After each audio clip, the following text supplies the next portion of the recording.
What's up, folks? God, it feels good to be back here in the home studio ready to drop another podcast. It's been a while. If you follow the social media, you will know that I did take a couple of weeks off. Just a brief explanation why. I think sometimes this podcast takes up a lot of time, which I'm not scared of. I've been doing this for 2 or 3 years now. I'm 100% not avoiding any sort of work, but sometimes when other things are going on in your life, like with Hook It, the business, we're expanding, we've got new brands launching, I've got things going on in my own personal life, which has taken up a lot of time and also been quite stressful, along with also training for this marathon. Things got a little out of shape for a few months, I think. And one thing I'm being increasingly more mindful of is that if I'm not 100%, then these podcasts aren't going to be as good as what they should be. They're going to maybe be a little bit more rushed, or I'm just not going to be present. And I think, especially after almost dying, it's taken a while for that to sink in, and I think I've been covering up a lot of stuff. So I just took a couple of weeks off to sort of refocus things and come back at the podcast with a whole new attitude and some new goals, and just trying to relax a little bit more with it all. Like I say, sometimes I put a lot of pressure on myself to deliver episodes, get them out on time, and that brings up a lot of stress, a lot of sleepless nights. So yeah, a couple of weeks off, feel good and ready to get back into it. Speaking of the marathon, if you haven't already, please check the show description for the link to donate to the RNLI. As you might know, me and a couple of friends, we are running a marathon. We are running it from absolutely zero. We weren't runners when we started, and we are running the marathon in Loch Ness to raise money for the Royal National Lifeboat Institute. Only because those guys help save our lives, and it's important that we give something back. So as a podcast community, I'd love it if you guys could donate, help spread the word, share it, whatever you guys can do. It would be much, much appreciated. And let's do some business. Let's keep these lights on. Saks Underwear have been supporting this podcast for a couple of years now. Take a look in your underwear drawer, guys. What is it you are wearing every day? Before I got involved with Saks, I was one of those guys that bought 3 pairs of underwear for £10 or whatever it might be. Sometimes 10 pairs for £10, I don't know. But since getting involved with Saks, I know now the value of being comfortable each and every day. Saks make a variety of materials and fits for everybody, from merino through to viscose. They also do compression fit, Y-fronts, if that's your bag. They got some Y-fronts, and a whole host of different styles of underwear. Head to saksunderwear.com for more information, or hookitproducts.co.uk. Speaking of which, we are also brought to you by hookitproducts.co.uk. Do you like bikes? Do you like action sports? Or are you just a fan of the podcast? Then you might like hookitproducts.co.uk.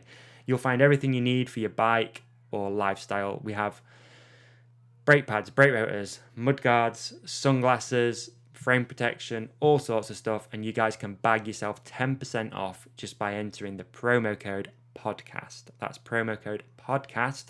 Pop that in at checkout and voila, you'll have 10% off anything and everything. Before we drop in on this episode, we always like to give away a pair of Saks underwear. To win a pair, all you have to do is share this podcast with your friends, either on your Insta stories or wherever, tag at the Hook It Podcast, or the best way to win is by going onto iTunes and leaving a review. Click the stars. Hopefully it's 5-star if you're enjoying the episodes. If not, 1 star, whatever. I'm not going to be too butthurt. But yeah, leave a review, write something out, and you will automatically go into a draw to win a pair of Saks underwear.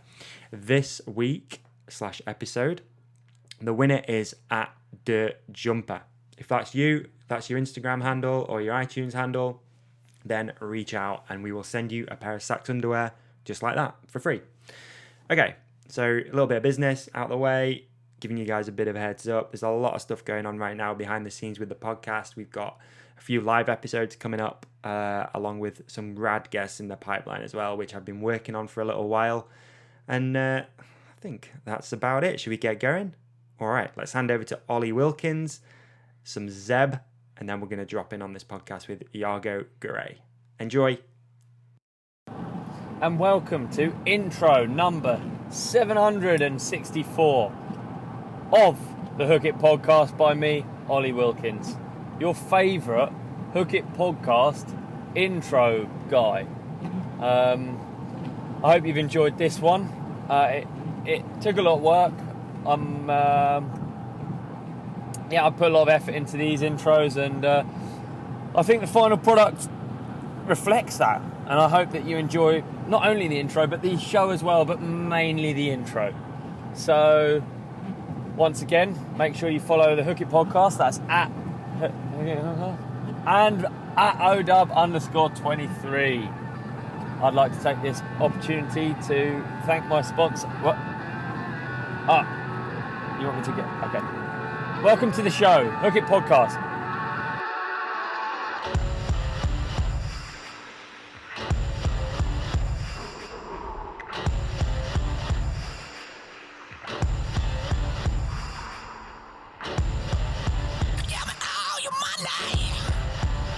Keep very calm. Give me all your money. Try to count to 10. Little doesn't know it's about to begin. Push it too far, you're a killing machine. Face off? Yeah, I think so. Anyway, so should we just hit record and just carry on as we are? Because it's pretty easy. Yeah, let's go for it. You got headphones in? Yep. Oh, perfect. Thank you. Your sound quality is actually pretty good. So I think we're good. Like a quick, hang on, let me just double check the sound test. Just tell me like real quick, where are you in the world? Yeah, I'm in North Star Okay. for the next CWS. Huh? And it's pretty dry out here. I've seen it. Dusty as fuck. Dude, it's gnarly. Really? It's gonna be a tough race. Just trails are gonna change every 5 riders. The trail's gonna be completely different. There's new holes, new rods, and I think they have a couple of fresh trails they've built up that they're just too fresh. So like everything is super soft. Okay. And it's just gonna get real rowdy and dusty. And I'm considering racing with a mask. Are you really? For the dust. Dust mask, fuck, dude. The thing is with dust as well, it doesn't settle too quick, does it? So it's probably just going to be in the air all day, which is going to affect your breathing. It's going to affect everything. For sure. Yeah. So is a mask on the cards? You reckon you can do it? Nah. No? I'm just joking. But, well, Chinese people wear them all the time, dude, isn't it?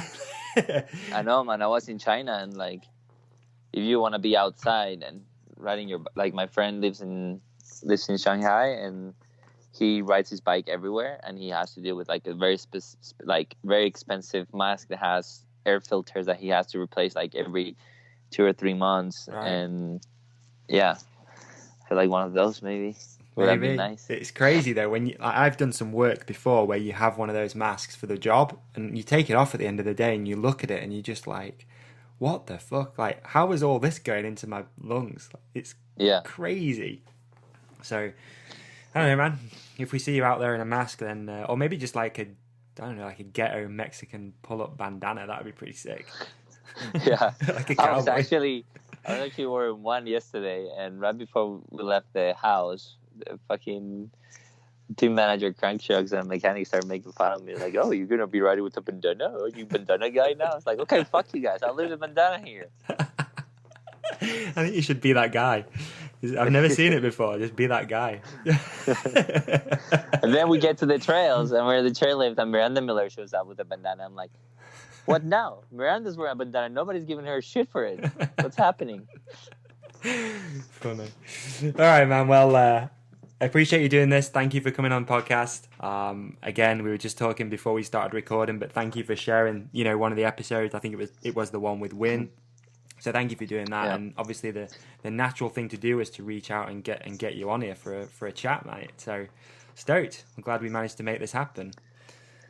Yeah, thank you. Stoked to be on it. No, it's cool, man. It's been nice. I've had, like I was just saying as well, a couple of weeks off just to refocus and sort my own head out. And I'm stoked, man, to be sitting here chatting with you and looking forward to finding out a little bit more about you. Because I was thinking about it today, actually, that the first time I ever became aware of you was we used to be the distributor for Joystick. Yeah. Which I believe you used to ride Joystick. Yeah, I rode for Joystick, like, I believe it was at the very beginning. Yeah. Like they weren't that known around the world. And Chris Glue reached out to me and he was like, "You want to write our stuff?" And man, it was sweet stuff. So I was like, hell yeah. For sure. So we became the joystick distributor in, I think, 2015. Yeah. Maybe. It might be a little bit earlier. And one of the first time I ever, became aware of you was, I'm pretty sure it was the Nomad launch, maybe a Dusty Corner. I'm not too sure if it was definitely that one, but definitely you with joystick stuff on your bike. Like, that's where I first became aware of you. So it's cool that it's, we're sat here now talking after all these many years of, hyping your name up in shops saying, "Oh, Iago rides there." It's cool. It's good stuff. Let's just clear that up actually. So pronunciation of your name, it's Iago, right? Yeah. Is that right? Okay. In Spanish, an I is more pronounced like an E in English. Okay. So for English speakers, just imagine my name is Eago, and then it should be easier. Okay, so Iago. Yeah. All right. I caught up with my mutual friend. Well, our mutual friend today, Joe Bowman of Steel City Media. I went for breakfast with Joe, and we were chatting. I was like, "Oh yeah, I think I said Iago," and he was like, "It's Iago, right?" I'm like, "Oh fuck!" Like, I'm so glad you cleared that up. No worries. It doesn't matter. I've heard insane amount of variations of my name through the years. I bet. What's the worst one you've ever had?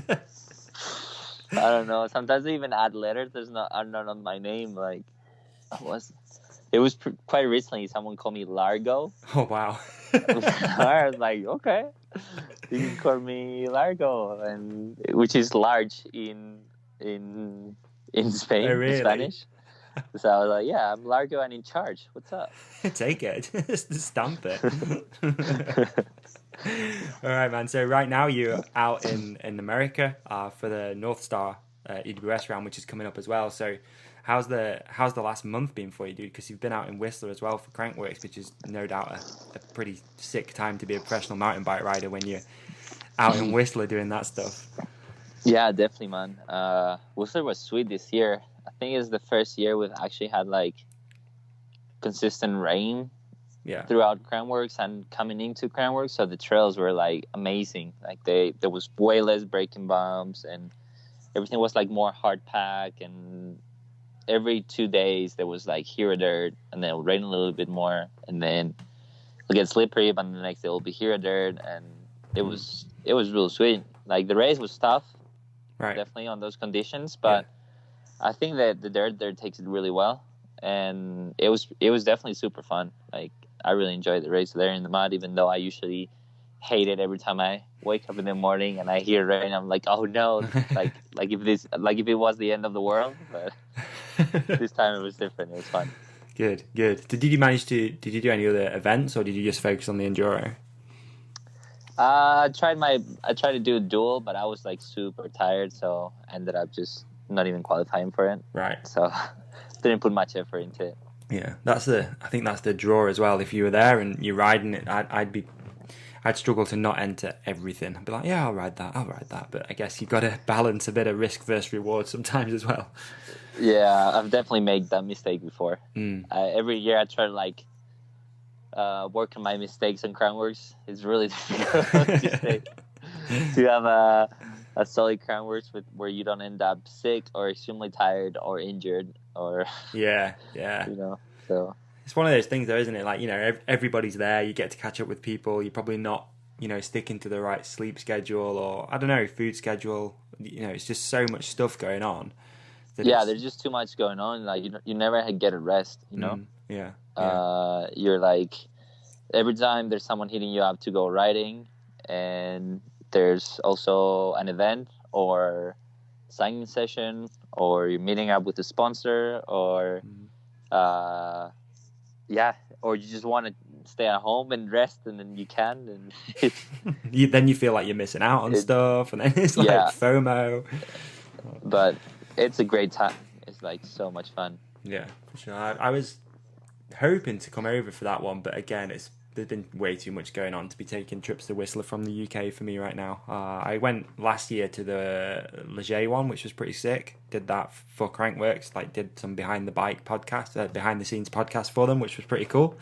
And the plan was hopefully to try and hit up a few more this year and do some live stuff as well, but it's just not happened. But hopefully next year we'll be able to make that happen. I really, really want to go to Whistler. You know, when I was younger, all of my friends, like literally every single person that I grew up with, went to Whistler on a holiday for 3 months, and I was the only. That's 3 like, months. Yeah. So all of my friends, like every single friend I had here, you know, from riding and stuff, everybody went to Whistler, and I couldn't go. I couldn't get in. I had some visa problems, so I couldn't get in. So yeah, dude, it sucks so bad. So like, ever since then, I think that was probably like 2008 maybe. So ever since 2008, I've been chomping to get to Whistler and just live out that little dream I had when I was a little bit younger and had less responsibilities, you know? Yeah, definitely. You need to make it happen, dude. It's like Disneyland for bikers. It is. And so many people move out there as well, you know, like from the UK. So I've got so many friends out in Whistler, you know. Finding a place to stay wouldn't be a problem, but it's just being, I don't know, just committing and getting out there for a lengthy period of time. So, I don't know. Yeah. Fingers crossed. Speaking of visa problems, though, you on your own this week as a team on the team, right? Yeah, unfortunately, man. It's a very shitty situation. It is. Do you know the story? Like, so for people listening, Mark Scott, your teammate, hasn't been allowed into the USA. Yeah. So he tried to do the things the right way. Mm-hmm. Which is the only enduro rider that's tried to do that by applying to get an athlete visa to come to the US for racing. Okay. And started the process 2 years ago. And he's got it denied 3 times. And basically, I'm not really aware of what the reasoning for getting it denied this last time, right before this race was. But the previous one was that the United States government didn't consider enduro a professional sport. Oh, really? Fuck. Yeah. Right. They have all these, like, I imagine have all these, like, very specific rules, and they consider Olympic professional sport. I don't know, like, if it's in the Olympics or if they have an official World Cup, which that was a problem for us, because until this year, the Enduro World Series weren't sanctioned by any official government, like sanctioning body or anything like that. So like the basically UCI wasn't involved. Right. So if the Enduro World Series were like Downhill World Cup fully organized by the UCI, there wouldn't have been any problems. Okay, because that's just legit. Like, you're there, it's your job, etc. So I don't know. It's just like the criteria they have. I don't know. But then this year the UCI is definitely involved in the Enduro World Series, so we thought it'll be all good. Yeah. But they've kept putting problems for Marky, and it all turned out that he couldn't get his visa ready for here. Wow. So he's missing his first ever EWS in history. Really? He had been to all of them before. Yeah. Oh shit, that sucks. So he must have been into the USA before as well to race, but it's just this one that they've just stopped him. That sucks, man. It's just trying to get the visa, which is so shitty. Like, he's trying to do the right thing, and then suddenly he's not allowed. Like, so like right now, then, you go into the country almost like on a holiday visa. Is that right? Or not even, because you don't even need a visa because you're only there for X amount of time. Everybody that's from Europe will basically get a ESTA visa. Oh yeah, which is like whatever anyone. I think that's for like business that you're not working in the country or tourist. Like I don't know how. Yeah, I think that's what that one is. Yeah, I think everyone has to sign, to get one of those to come in. Yeah. Oh, jeez. Well, that sucks for Mark. Proper sucks. Where's he at within the standings? Do you know? Must be. So we're right next to each other. He's had some problems this year, so it's not where he usually is. But he was like 27th or something like that. Right. 26. Yeah. But he made it to the Trophy of Nations team, so I think that got him pretty excited, and he's home right now training like a madman, like he always does. Right. And I'm sure he's gonna try like give his all for the Trophy of Nations. Yeah, yeah. Focus all that frustration into training, and good results will come. So That's crazy. Can't believe it. You know, you never really think of it. You know, people not getting into countries and visa issues, but the amount of traveling you guys do, it's gonna come up once in a while, isn't it? There's gonna be something. yeah, So it's pretty wild. Once you get into like a situation like that, you just think like, this is wild. Like, you're in this planet. You're like, this planet. You didn't choose where to go. no, I agree totally, dude. But you're not allowed. Like, you cannot just like, dude, I'm just gonna go and stay in America for 3 years. Like, no, there's someone there that's gonna be like, no, you can't come here, or no, you can't go to China, or no, you. And then you're like, because usually for Europeans, right, it's really easy for us to travel because we get like tourist visa super easily anywhere we want, and Yeah. I don't think we ever encounter a problem like this. But then suddenly, like, you hear about Mark, and then you're like, wow, Yeah. I could actually never set a foot in this place. Especially, then it's like if just it's been like, flagged on a system, it could make it hard for a long time until it's approved. And I agree with you totally, dude. You know, without getting too political, the whole border thing's pretty crazy if you think about it. It's totally by chance that he lives in the UK, not in America. It's just purely by chance. Yeah. So the fact that you're not allowed to go places is just bullshit, isn't it? Really, you should be allowed to just go wherever you want. It's just imaginary countries, really, that are made up, isn't it? Really, it's just just some lines on a map, dude. It's just it's lines on a map and a building saying yes or no. And who's someone else to say where you can't go in the world? I mean, what the fuck? Yeah. Yeah, that makes no sense. No sense at all. But that's kind of what happened to me there. I just couldn't get in. It was just a visa issue. Every time I applied, I just got kicked back. Like, no, you can't come. It's like, okay, try again. No, you can't come. So, but yeah, man, I don't know. Bikes before borders, mate. Bikes before borders. So, I always like to know as well when we do these things about, you know, how you got started in mountain biking. So you grew up in Spain. Whereabouts in Spain are you from originally? From Madrid.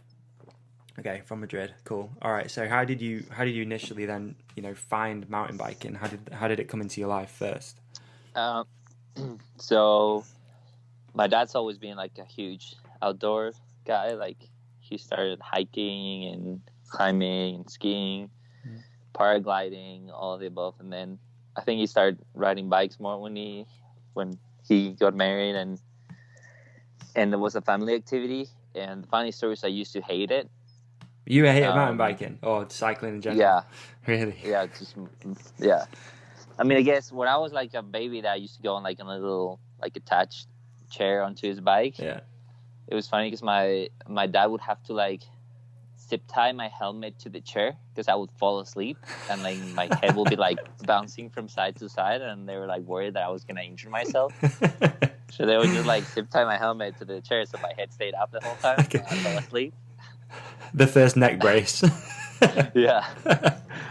So I guess I kind of enjoyed it. I was comfortable on a bike. Yeah. But yeah, we started doing like riding on the weekends when I was a little bit older. We started riding bikes, like, you know, like just the classic, just family, XC, lube, whatever, pack a sandwich and eat it by the river, and I don't know, like do a short ride. I used to hate it because I was one of those kids that just wanted to stay home to watch TV, because during the week I didn't really have the time because I was going to school really early and coming back pretty late. Yeah. We didn't have cable or anything, so all the cartoons were always on TV while I was away. I was like, on the weekends, I just want to watch cartoons. Like, I don't want to go biking. Biking sucks. and then in the end, to be fair, like, I never wanted to leave, but then once we were out there, like, I kind of enjoyed it. Okay.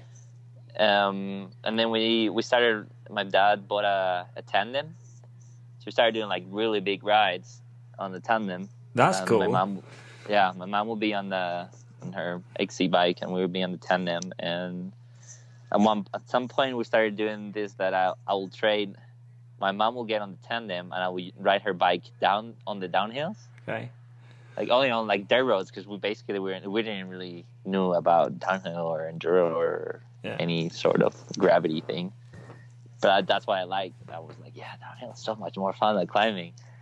And we started riding with this bike shop in Madrid that it was like really the main bike shop at that time, called Bitimania, and they had a downhill team that was pretty successful. And then suddenly one day they're like, hey, next week there's a race that they're gonna have like a kids category. It's a downhill race. And I was like, what's a downhill race? And like, oh, they just tie me on the way down and you go up on a chairlift. I was like, what? That sounds amazing. How did I just hear about this? So my dad was like, oh man, he's excited to go riding. Okay, let's do it. Let's go. So we went. Turns out it was a Maxis International Cup. Right. Like pretty like they were like huge back then. This was 2003. Okay. So it was like, yeah, basically just a step under the World Cup. And this is your first ever race. You'd not even dreamt about doing a race before. Well, I had done like 2 like kids XC races. Like, got you. Okay. Like, so you had your own bike. You weren't riding. Like you weren't riding a tandem or anything. You had your own rig. Yeah. Okay. Yeah. So I had like a little Trek 24-inch with front suspension, with like a fork that maybe had 2 centimeters of travel, like 2 minutes, like just nothing. Like it wouldn't really do much. And we get to Pajares, which is a ski mountain in north of Spain, and we get there and it's just super rainy. It's almost snowing. It's in the summer, but it's like really bad weather. And I'm like, okay, sweet, well, let's do this. Like my dad just bought me like one of those classic Dainese body armor suits and a shitty full face helmet. That's basically what dads buy when they know the kid's gonna smash himself to pieces. Yeah. I was very glad we got that. Yeah. It's a little bit of peace of mind, I think, that for the dad. Like, yeah, my dad did that too as a kid. He'll be all right. He's got this on. Yeah. So we get to the mountain and like, okay, sweet, let's do this. Like, I go with like the other guys from the bike shop, and they're like, yeah, come with us. We'll go check out the trail. So we get on the chairlift, we get to the top, and we start riding down. I've never gone back after that, but I remember it as a pretty gnarly trail. Right. And I crashed like at least 4 or 5 times, like big crashes. And then I get to the bottom, and that's like, how did it go? I was like, that was pretty fun. Like, that was cool. And then like the other guy's like, dude, he crashed like 5 times. And my dad was like, whoa, he ate shit so many times, he still likes it. And then someone else comes and like, Iago, the racetrack for kids is over here. It was just on like a grass field. It was like 5 corners and no. like totally different track. And yeah, my dad was like pretty stoked that I was enjoying it. Yeah. And I got second on the race. Oh, really? Granted, there was probably like 5 or 6 kids max, but so obviously, as a kid, if you do good at something, you're always gonna like it even more, right? Like, for sure. Oh, cool. For sure. Second, that's pretty cool. So next thing, we get back to Madrid, and my dad's like, okay, what bike can we buy Iago that's better for that? So he got me a bike, and then from there, like next weekend, we went to like a bike camp, like for a weekend just to get some coaching in. Cool. And then after that, like every weekend, we started going to races. Wow. And turned out that I started riding bikes a lot. My dad started riding way less bikes because he was just driving me around. Right, race dad. But but he ended up loving it. Like, you know how racing goes. Like, we made so many friends. Yeah. And it was like, we'll end up going to places and we didn't have to get hotels. They're like, oh, you stay at our house. And it was really good race atmosphere in those times. And yeah, just fast forward, 16 years, and I'm here racing around the world. It's pretty crazy. Cool. I feel like those times as well, dude, are so much fun, and they're so good for like your relationship with your dad. You know, similar. You know, I did all that stuff growing up, traveling around and going different places and sleeping in vans and having problems with bikes. Do you know what I mean? Like that stuff is just so cool when you're young. You get to spend so much time with your dad, and it's a real shame when certain kids don't get that support from their parents. Do you know what I mean? Yeah. Especially with stuff like mountain biking, because in any sort of action sports or anything that, I don't know, I guess involves a little bit of travel, there's a lot of kids out there that don't get that support, that probably like wasted talent as well, right? Yeah, I mean, I've always known this. I've always told my dad and my mom, it's like, there's no way I would have made any of this happen without you guys. Yeah, like, yeah. The amount of hours and money they've invested in, like, just traveling around and buying parts and hotel rooms and buying a van so we can sleep in the van. And I don't know, it's just like, it's insane. And it's definitely like the only reason I made it. It's because I had their support. And I've seen other kids that really love mountain biking and were super skilled, even more skilled than me, and they had no support from their parents, and they ended up just stopped biking at some point because they just couldn't afford it or just were overwhelmed. I don't know. For sure. Was it like a pretty big sacrifice for your family too? I mean, financially, do you think it was pretty hard for them? Well, obviously we didn't have any vacations. Right. Any vacation time was going racing and stuff. But yeah, I think I was lucky enough to start getting support from brands very early. Mm-hmm. So I think we only had to ever buy my first bike, and then they're like full price, and then after that it was always like pretty discounted and stuff. So yeah, we managed. It was definitely like we didn't get a lot of fancy stuff because we were spending the money on traveling. But yeah, it was. I'm so grateful, man. Dude, it's crazy, isn't it? When you think back of like how all that stuff starts, and if your family had no interest in mountain biking, you just, I don't know, what do you think you'd be doing? Do you have any idea where things would have gone? Well, it's funny enough. I was quite into hockey. Ice hockey. Before all that biking stuff. Yeah. Okay. Well, there's no ice hockey in Spain, so I was just playing on of course. And I remember I was just going to, like, after school, I was going to like hockey class kind of thing. Yeah. Just like, just like a bunch of kids just playing hockey, and with a guy that knew a little bit more about it, teaching you some skills. And I got offered like a spot on the team, on like the local team. Right. And I told my parents, and my dad was like, "Oh yeah, good. Like, think about it. Like, being in the team means like every weekend you're gonna have a match, and we're gonna have to go. We're not gonna be able to do other stuff, and it's gonna end up being pretty boring." And I was like, "Oh yeah, Dad, I understand. Okay, whatever. No, I won't get on the team." And then just like a year later, we were like traveling, not around Madrid, but around the country to go. Yeah, right. Your dad knew there was no future in hockey. That's cool. That's cool. Yeah, definitely wouldn't have ended up being a professional hockey player, but yeah. I don't know, I have no idea. That's done. So when you said you were racing as well and traveling around, was that mainly downhill or? Yeah, just downhill. Right. Okay. I've never had like, I know a lot of people like have like a BMX background or anything else. I went straight into downhill racing with just like with XC Sunday weekend warrior background. Right. All right. But I was 11 years old when I started racing downhill, so it was pretty good because it gave me a lot of time to learn all the basics. Yeah. Is it a pretty good scene in Spain? I don't know a great deal about the Spanish mountain bike scene, especially not 10, 15 years ago or whatever. So was it pretty busy, and the races were stacked and stuff? I think it used to be way better. It's kind of died a little bit in the last 5 years or so. Right. But it used to be, yeah. I mean, we had a lot of really good racers. Like we had the Miser brothers and David Vasquez and Oscar Saiz and Ivan Olego and Bernat, and like a lot of people that were like top 15, top 10, a couple of them a couple of World Cups. Like, so the scene was pretty good, and there was so many riders. Like, I remember a couple of races, there were over 500 riders at a race. Jeez. All right. So it was huge. It was it was really good. Yeah.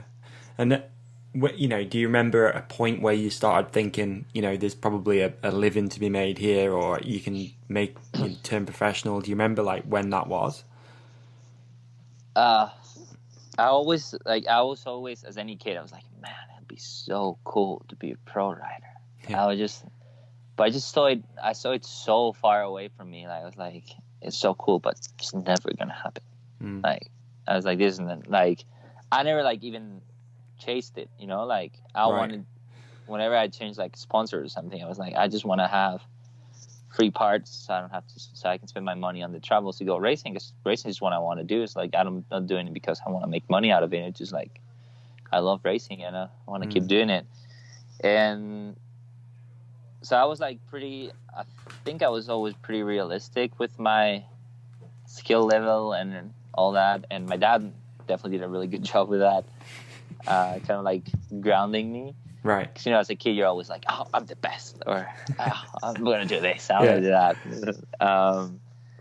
So I was like, I knew like, well, if by the time I'm junior, I don't have a World Cup team, I'm not, like, nobody's even offered me anything. Like, it's very unlikely that I'm ever going to be a pro. Okay.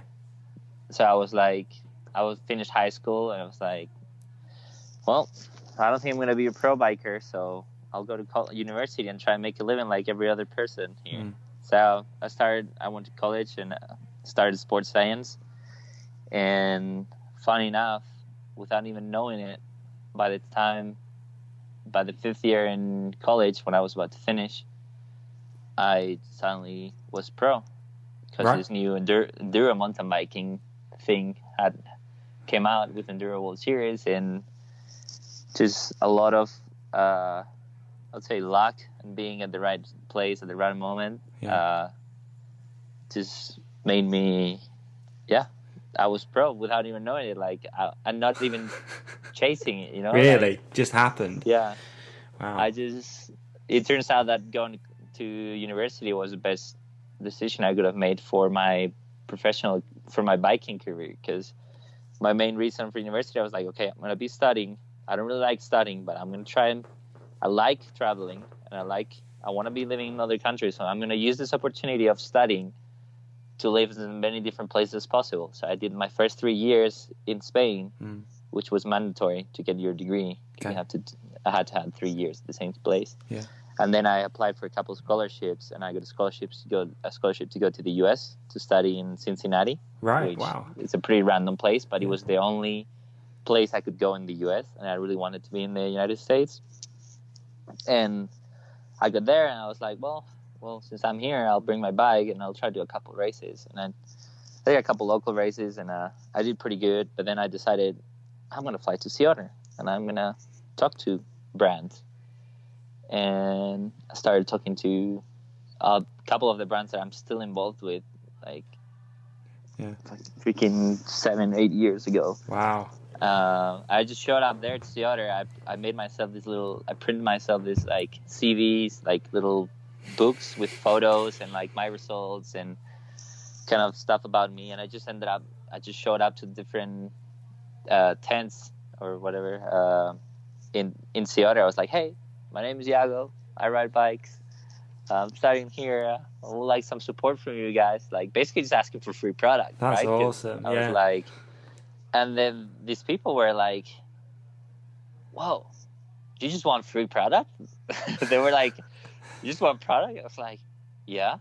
They're like, okay, sweet. Give me your address. Like, I was like, cool. And then I came back and like all these boxes showed up. I was like, oh my God, look at all this stuff. Shit. And that basically just started relationships with all these brands. And I've been building up on that. And now I'm making a living out of it. And I finished my university, my studies. Okay. As the first year of the EWS started.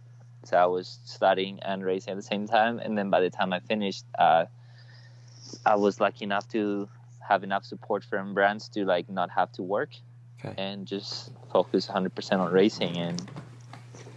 And stoked. That's crazy, dude. That's super interesting. That's super. There's a few things there that I think really stand out. I think The first one is, you know, coming up in the era with no social media and no access to YouTube and, you know, edits and constant barrage of information. It's so much more raw that you're doing it for the right reasons, if that makes sense. You don't know that you can make a living because it's not in your face all the time. And that's a few people have said that, actually, you know, that have come on the podcast that have, you know, they've no idea that it's even possible to be professional. You're just doing it because you love to do it. I feel like now there's so much information out there and it's so easy to go, oh, I could just get 50,000 Instagram followers and I'll get enough free product. Do you know what I mean? Like, I'll just get free product and stuff. Whereas then you have to... Yeah, there's like some kids doing it because they want to be pros. They're not doing it because they want to ride their bike. Exactly. Want to be pros. Exactly. I mean, you'll probably get the same because I know you run a business too. It's the amount of messages that you get saying, can I be sponsored? Can I have this? It's just crazy. It's like these kids are just sat there on a phone, just hustling out, trying to get free shit off people. It's really sad, to be honest. And I always reply back. I'm like, just ride your bike, and at some point, if we find you, great. If we don't, it is what it is. It just wasn't meant to be.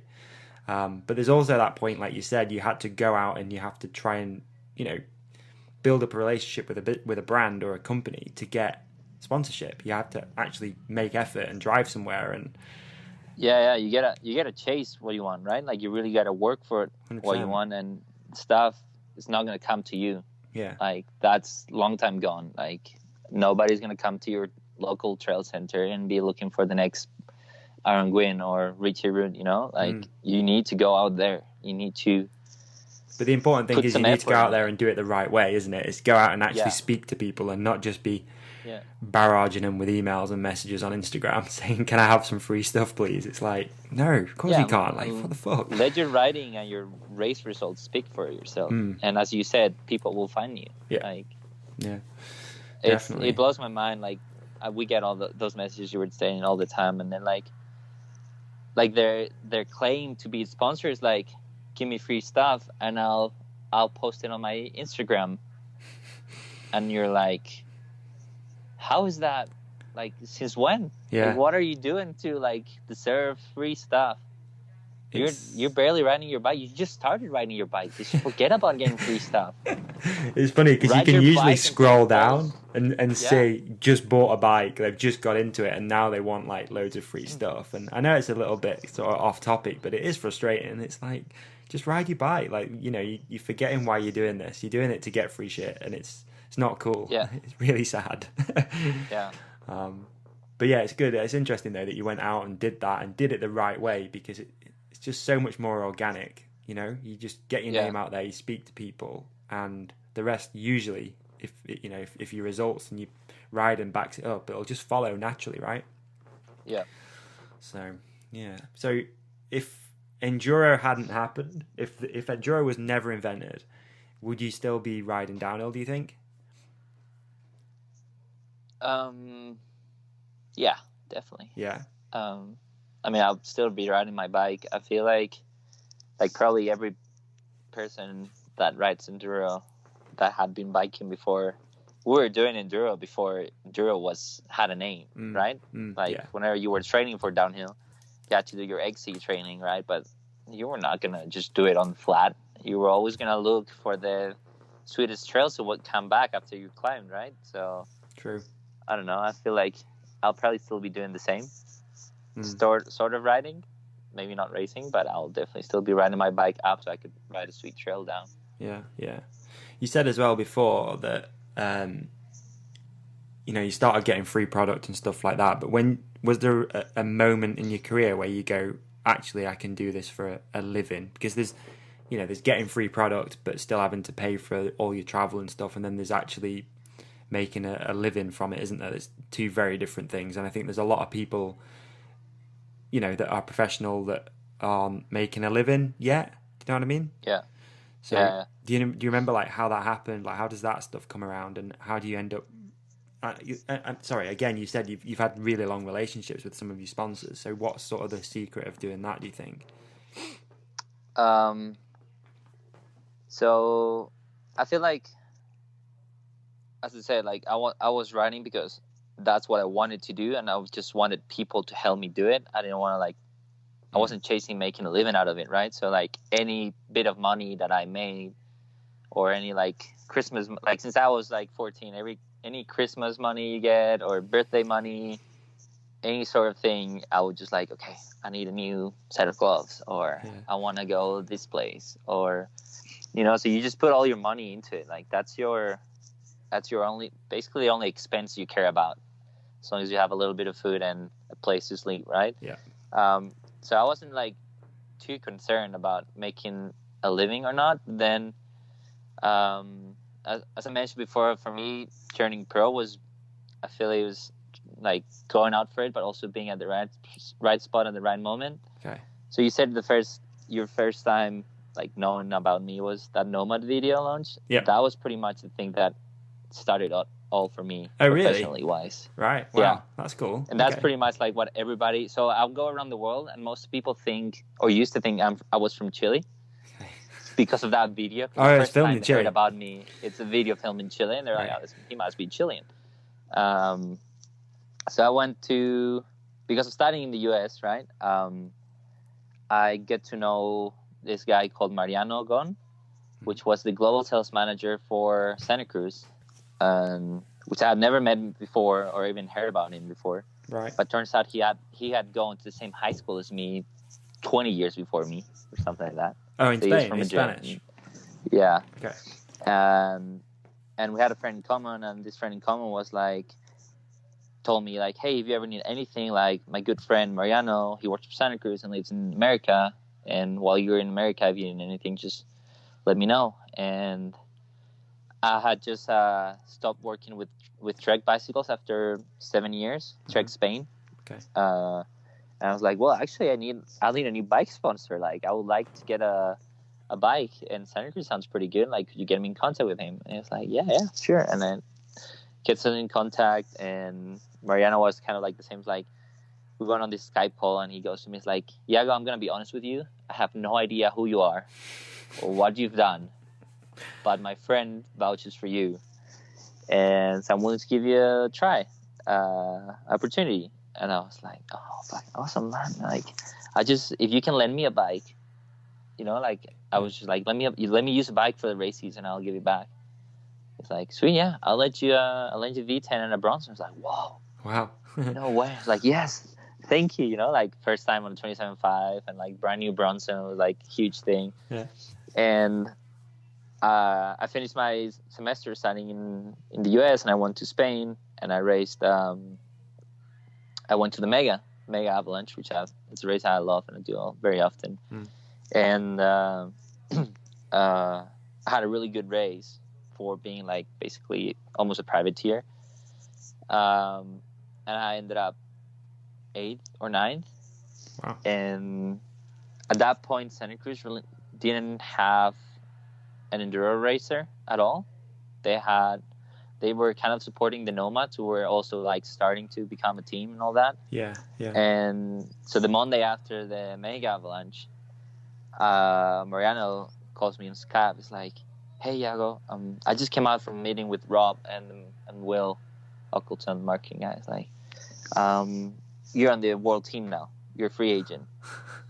He's like, if you want to stop by the factory on your way to Whistler, we'll give you new bikes. Wow. And I was like, you say what? I couldn't believe it. I was like, this is insane. Like, you guys been sponsoring me for like a month or two, and like suddenly it just happened to be made it to like the official rider kind of deal. Because at the beginning, like, he was lending me the bikes through the Spanish distributor kind of thing. Yeah. So I was stoked, and Mariano, like, huge thanks to Mariano because he's helped me so much through the years, especially starting. And so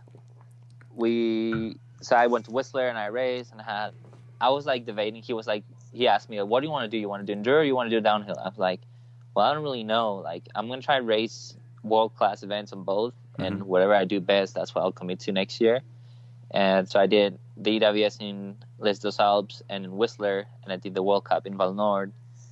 And turns out I had pretty much the exact same results in both of them. Like, I was like 52nd in Val Nord World Cup, and 48th in Whistler EWS or something like that. Right. And I called him Mariano back. It's like, Mariano, dude, I don't know what to do. Like, what do you want me to do? And he's like, well, we got the syndicate for downhill. Like, we'd rather have you do an enduro. It's like, okay, well, enduro it is. Just like that. I was like, I'll do enduro. So while in Whistler, another friend of Mariano, Mariano got me in contact with one of his friends from Chile. This guy named was it Matias or Large? I can't remember. I think it was Matias. And they were about to start this competition called Andes Pacifico. Oh yeah. That like type of race I had never heard about. And the guy was like, "Oh, Mariano told me that you might want to come." I was like, "Yeah, I'll be down." And it's like, "Oh, we'll get you an invitation. You just you show up there, and then we'll cover your race and stuff." It's like, "Oh, sweet, awesome." So like next year, first race I go to Andes Pacifico, and I show up there, and the guys just take really good care of me, and I do the race, and race amazing. I think I can't remember how I ended up. I ended up top 10, maybe like 6th or something. But the whole Santa Cruz team was there. Like a marketing guy, Will Octon, was there, and product managers, and Gary Perkin, photographer. And their whole plan was to do that race that was sponsored by Santa Cruz, and then the following week, film the video to launch this new bike, the Nomad 3. Got ya. Right. With the Nomads, which was Chris Johnston and Dylan Wolski. Yeah. Unfortunately, Chris got injured on the 3rd day of racing. He broke his elbow, and they ended up there. Like the whole plan kind of shattered because they didn't have the Nomads to launch the Nomad, and they're like, "Oh, what are we gonna do? Like, are we gonna like just do it with Dylan, or just like do a different video, go somewhere else?" And I was like around that while they were having those conversations. I was like, "Hey guys, like I could do it. Like I don't mind changing my flight back home. I can stay for another week. Like if that works." And then they were like, "Okay, whatever. Like we'll do it with Iago and Dylan." And yeah, that was it. Like so I feel like that really with CAD Media and right. I think all the Santa Cruz guys were pretty stoked with how the video turned out, and they're like just put me out there, you know, like put my name on all the websites. And we had that classic photo that Gary took, dude, with the horns. With the horns. Holy shit! If anyone hasn't seen that photo, then hunt it out online. It's pretty hard to find, though. I'll be honest. I was looking for it last night. It's hard to find. Yeah, it's pretty difficult. It is. No, it's really hard. Like it's on like one website that I could find. No doubt it's out there somewhere, and there's a really good quality version of it. But it was like a really small photo, and it's the only one I could find. But I remember that because it was like a mat which went on the top of tables inside bike shops, right? Do you remember? Like, and I used to see that everywhere. I was like, no, that's they made that. It's still in a lot of bike shops. A lot of bike shops, they still have it. And I remember, I went to like Walls and bike shops, and like Whistler had like in the GBB bike shop had it. And I was like, whoa, what the?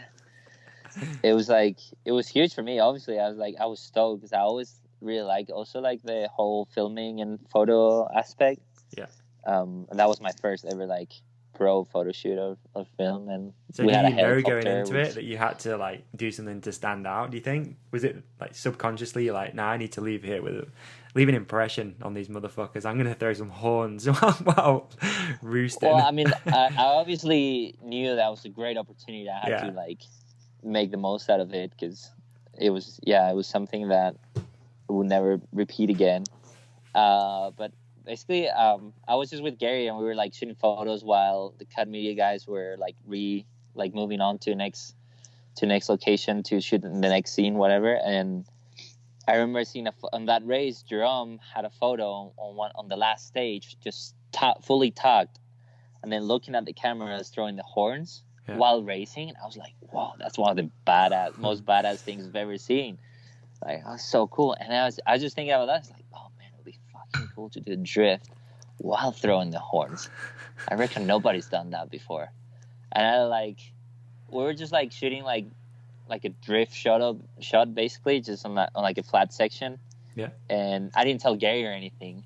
I was like, I'm gonna try this. I'm not gonna tell him because maybe I don't even like make it work. So I just go there, pedal as hard as I can, and like start drifting, get my hands out and throw the horns, and then like look at Gary, and Gary's like, "Wait, what? Do it again! Do it again!" and yeah, and I did it like we did it like a couple of times, and I only crashed once. Really? Because a lot of people were like, "Did you write it out?" It's like, I wrote it out. That's the photo. Yeah, I wrote it out. I was gonna ask you that. Did you write it out? Yeah.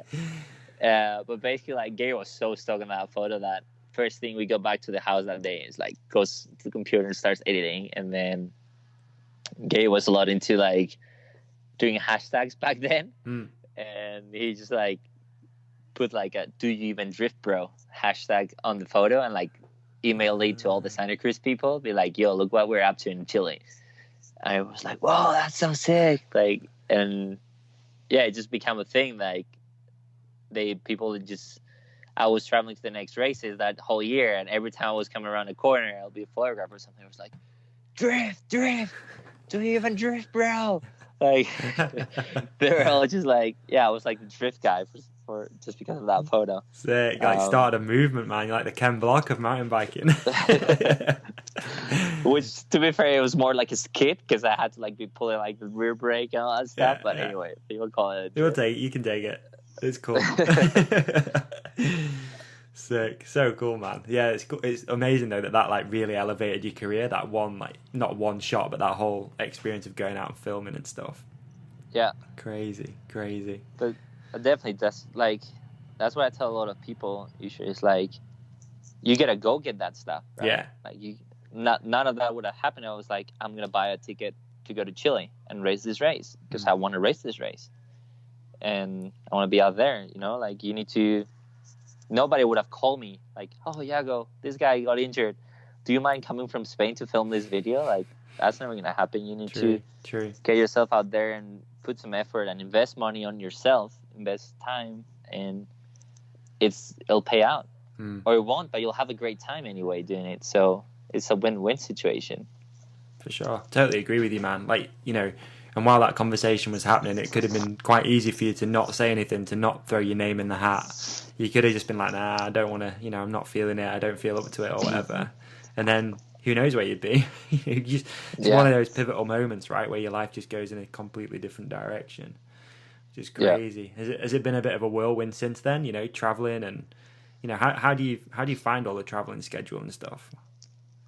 Well, to be fair, it was easier for me than for other people to start traveling around the world because my mother was a flight attendant. Oh, right. So, well, easier. I don't know if it's easier or not. It involved less money. Yeah, cheaper. Okay. But it was a shit show because I was because my mother was a flight attendant, I would get standby tickets, which means you pay just the fees, the airport fees or whatever, instead of like the full price of the ticket. But that doesn't guarantee you a spot on the plane. Okay. Like you only know you're gonna get on that plane 15 minutes before the plane takes off. Jeez. Just wait till the last minute and see like if they have either they had sold the seats or someone misses their connection and then there's an empty seat. And you get that on the airline company that your mother works for. Right. And then you can get standby tickets for other airline companies, but you're like the bottom of the list. So there's always a standby list, right? Yeah. And first is the standby tickets that are for people that are like pilots, or like, you know, like there's a hierarchy in the airplane. Family maybe as well, or so family, like family members of the crew members of that flight are first on the list. And then like pilots, and then the rest of the people from that work for that airline, and then the rest of the people that don't work for that airline. So you have an idea. Usually there's like 3 or 5 seats on each airplane max. Right. Especially on like long flights, transatlantic flights or stuff like that. So I would like go to Whistler on a standby ticket, but it'll cost me maybe $300 because I still had to pay for the bikes and all that stuff, but it'll take me 2 days and sleeping in the airport or stuff like that. Yeah. Because I'll like get on the first flight easy because it was from the airline that my mom worked for. But then show up to New York and go to the next flight that I had planned on taking, and they're like, no, it's full, and then there's no more flights till tomorrow, and you're like, oh shit, and you're like, well, I don't have money to go to an airport, to a hotel now, so just go get your bags.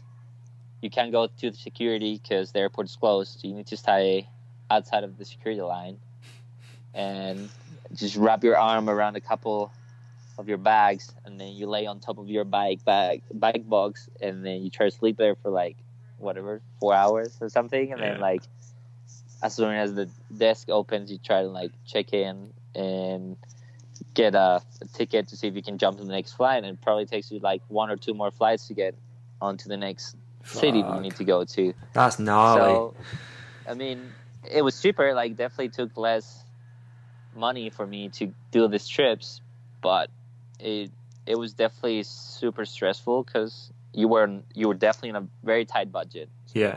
You couldn't afford paying overweight or paying for a hotel, or so it was like really stressful. And you were like, shit, I'm going to race, like I cannot be sleeping on a bench for 2 nights in a row, but I don't have the money to pay for a hotel, and like all of this, like then feel underprepared when you actually get there, so it's and eventually I did it like for 2 years or so, and then I was just like, you know what, it's not worth it, like going all the way to Whistler and just being completely exhausted because I haven't slept for 2 days. And so I started like saving more money and like just buying full tickets because it wasn't worth it. But going back to the question, I always loved traveling, basically, because I've always traveled with my mom.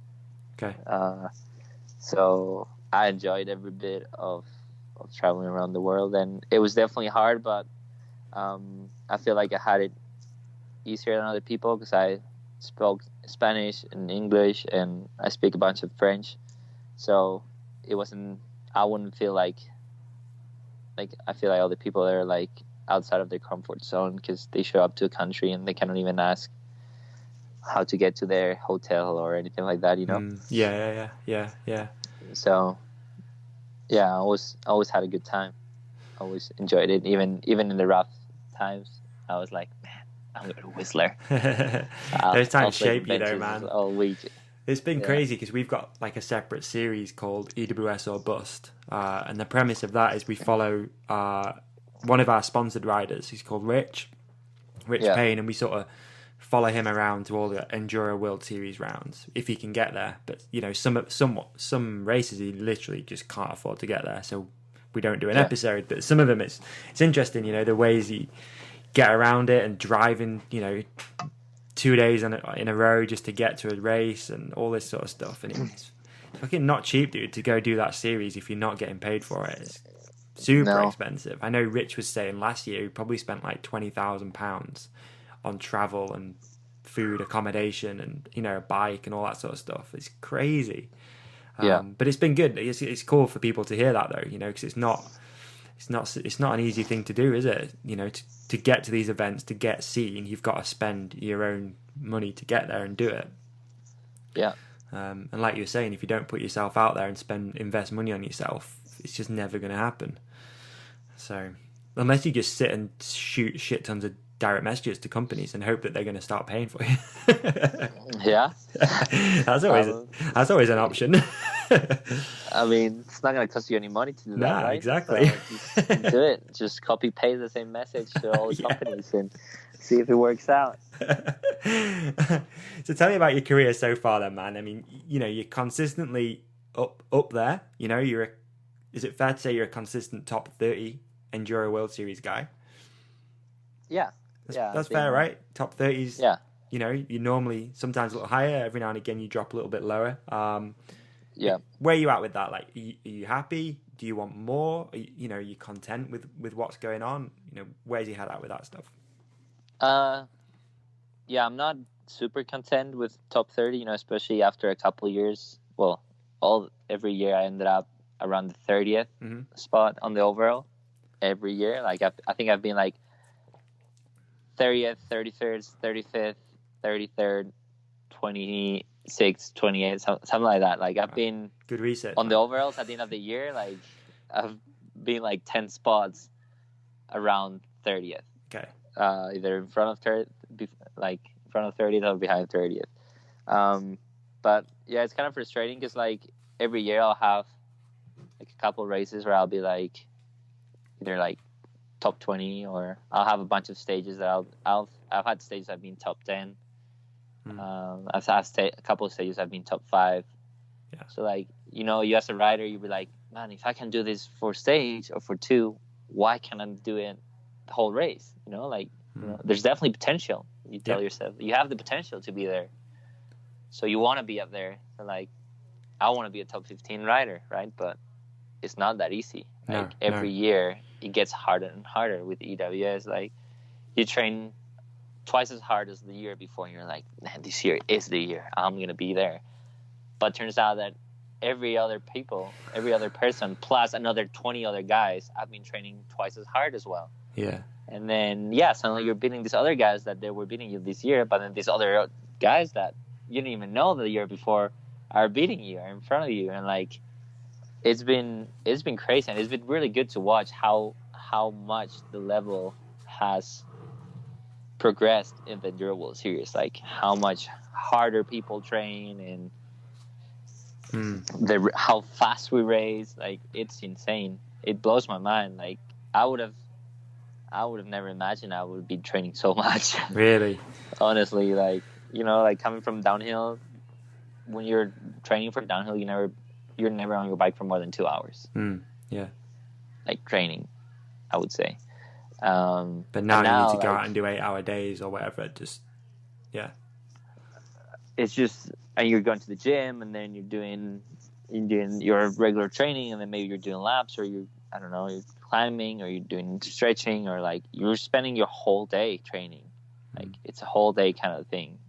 Like sometimes I feel like my friends are like, oh, you just ride your bike and then you just sit on the sofa for the rest of the day. Like, man, that's what I thought too, and I wish it was like that, but I barely have time nowadays. Like, wake up, do a bunch of emails, go to the gym, eat, go drive to the mountain, train in the mountain for 2, 3, 4 hours, then get back home. You're exhausted, make food, eat, and maybe you're lucky, watch a movie or a show, and then go to bed and do it again next day. So there's so much training involved nowadays for an enduro rider, and I feel like, I mean, I'm sure everybody trains really hard, but I think enduro riders nowadays are putting a lot of work, and definitely our races are the longest ones, right? Like we're out there for 6 hours. Yep. And we are doing 6 full DH race runs, and we're climbing for them,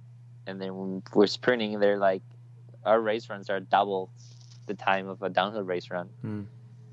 And it's gnarly. I think it's really cool to see what people like Martin or Richie do, and they're just able to race so fast all day.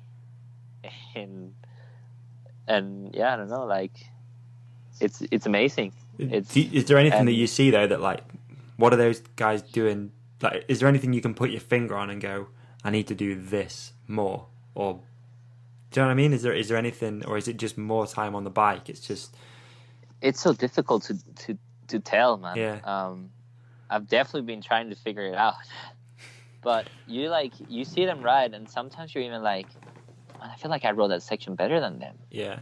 You know, like, and I think it's a different thing for each of them, you know, like, so for Martin, I think he's just really good at carrying speed and at getting out of sticky situations that he gets himself into. Okay.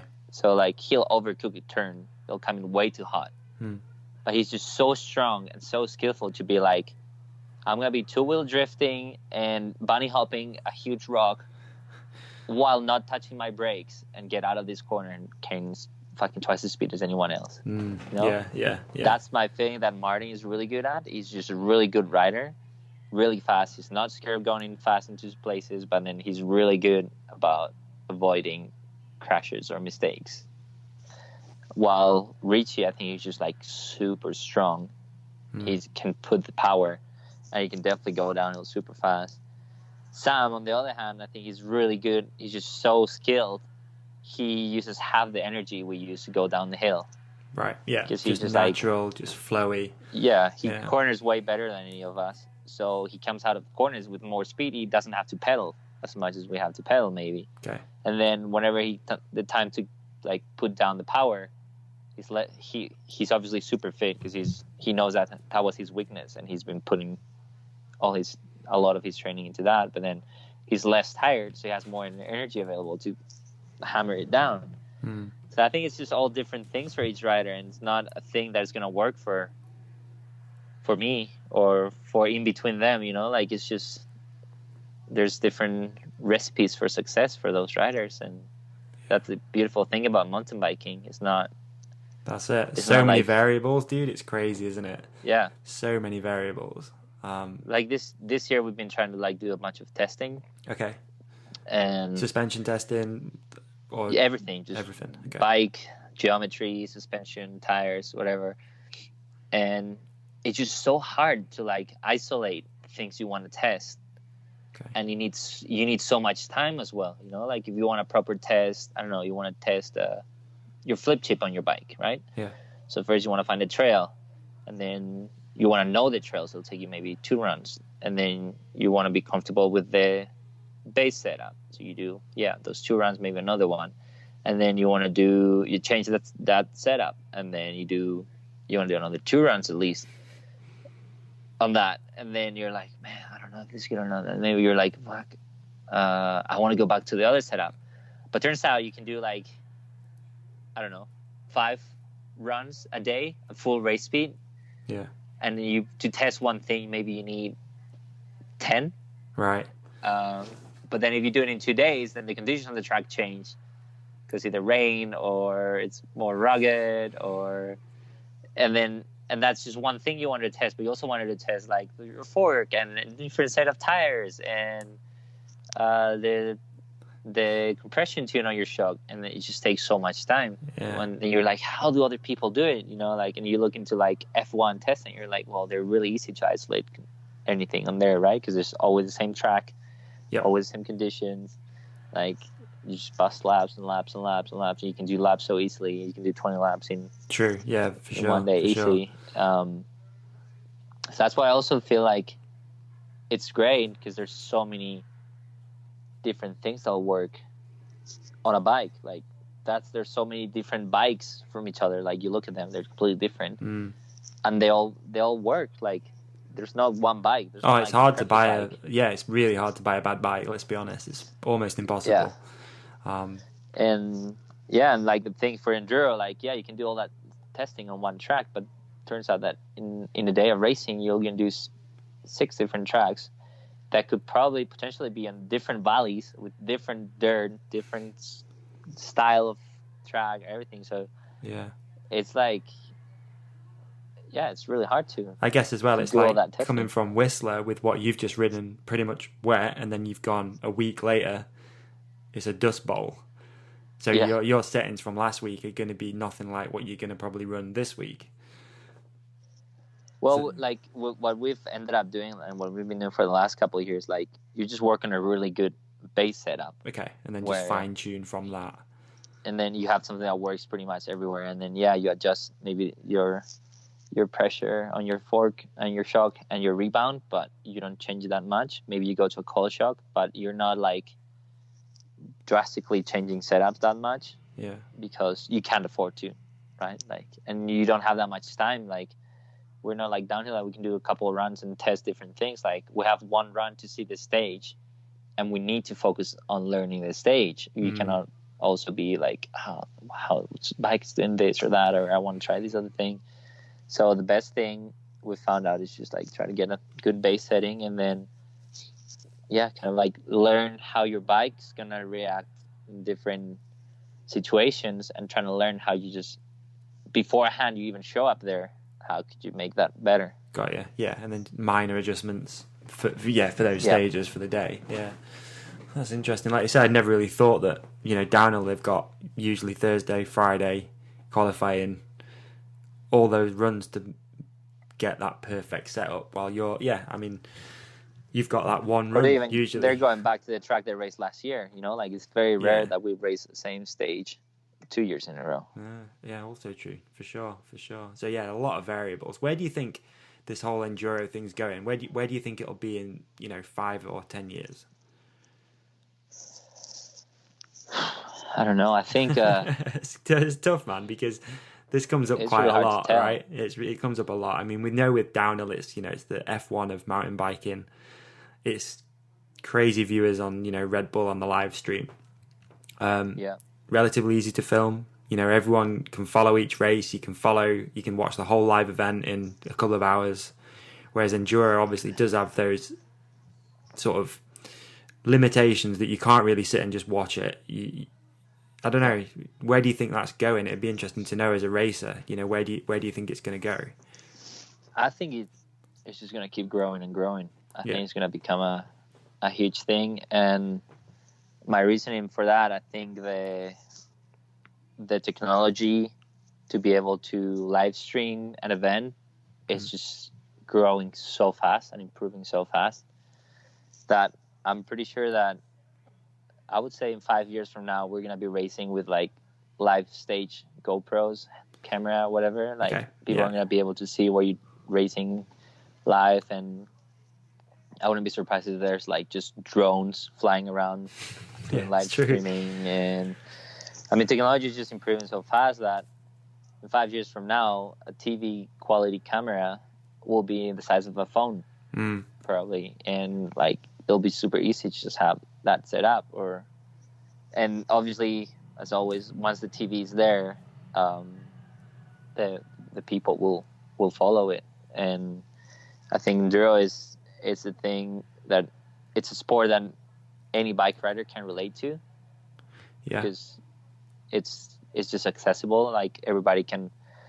Most people that are into mountain biking will have nowadays a full suspension bike, and they'll just go riding, and they'll do the same as you. They'll go up a mountain and try and find a cool descent down, and they like seeing how much faster they can do it, or how much technical they can go. And I think it's just going to grow more and more, and it's going to become a big sport. Yeah, Joe. I was speaking to Joe this morning, and he sort of draws the parallel with like World Rally, how that's pretty hard to film, but over the years they've managed to get it so you can, you can watch a World Rally on TV. Yeah, it's just broken up into sections with different people riding certain sections. Obviously, there's a lot of work goes into that, but I think that's one of the things that for me is sort of holding it back, is that you can't just sit and watch it. You can't just catch up in the evening and watch, your stage 3 of whatever event, right? You can't physically do that. So I think that's the only thing really that's holding it back. But yeah, I don't know, man. It's interesting because, like you said, it's the most accessible form of mountain biking, for sure. Most people have got a trail bike. Why buy a downhill bike these days? Especially if you live in the UK, it's pretty much pointless. You just ride a trail bike. So yeah, I don't know. It's just interesting to see where this whole thing's going, because it's like you say, it's growing, it's accessible. Coverage is getting, it's good, it's better, but how much better? Yeah, I've never really thought about drones, to be honest. That'd be pretty sick, wouldn't it? Having a drone following you around the track, that'd be fucking awesome. I mean, I was just looking at a video last night, like a BMXer through Moscow, and everything was filmed on a drone. Right. It was just the drone was following him everywhere. And if you thought about this 2 years ago, you were like, what? Just a whole drone just like following really close, like if it was someone riding the bike behind him. It's just cool. Like, it's just improving so fast, right? Like, yeah. The technology in 2 years, like, it just goes crazy. And I mean, I was with in Whistler, I was with Nate Hills, right? And we were like, oh, let's go do a train on Dirt Merchant. And he's like, oh man, I'm gonna live stream it. I'm like, what? What? Yeah, you can just, I don't know if he was just gonna put his phone on his helmet, or I think you can connect your GoPro to your phone and live stream it. He said he's done it before. Right. So like the technology is out there already. Like it exists. Like you can do it.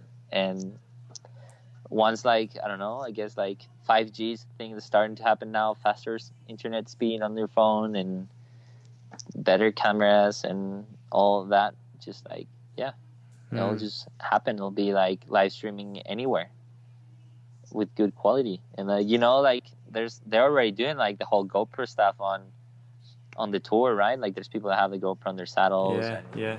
On MotoGP, you can just see their same different camera angles on their GoPros on the motorbikes live streaming. So true. Did you see the thing that they did for Rampage? I think it was last year, where you could almost zoom in using like a map on a laptop. It was pretty, or was it? It might have been an app where you could zoom in and you can look at certain parts of the runs. It was. How did it work? Now I'm trying to think. It was insane, dude. It was like something off fucking Matrix or something. It was wild. I can't quite remember how it worked now, though. I've got like a really small picture in my head of how it worked. But it came up on your phone. You could like zoom in and look at certain parts of the mountain. I'm pretty sure that's how it was. While they were riding, or I don't know if it was while they were riding though. I need to find out. It was crazy. It was really interesting. But yeah, I've just got a small memory in my brain of looking at it and being like, that's the next level. Like that's what enduro needs to be almost. You know, you can just zoom in and watch certain parts of it. Yeah, it'd be pretty dope. So what about for you though, man? Like where do you see your career going? I hope that in 5 years from now I'm still doing this, just traveling around the world and racing my bike.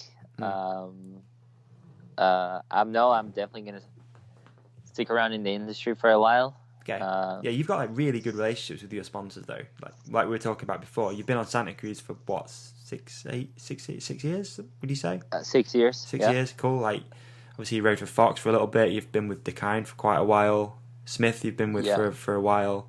Yeah, I've been with him in 6 years, and Camelback for like 13 years, and Krang Brothers for another 10 years, and SRAM for 6 years. So I'm definitely like sticking around.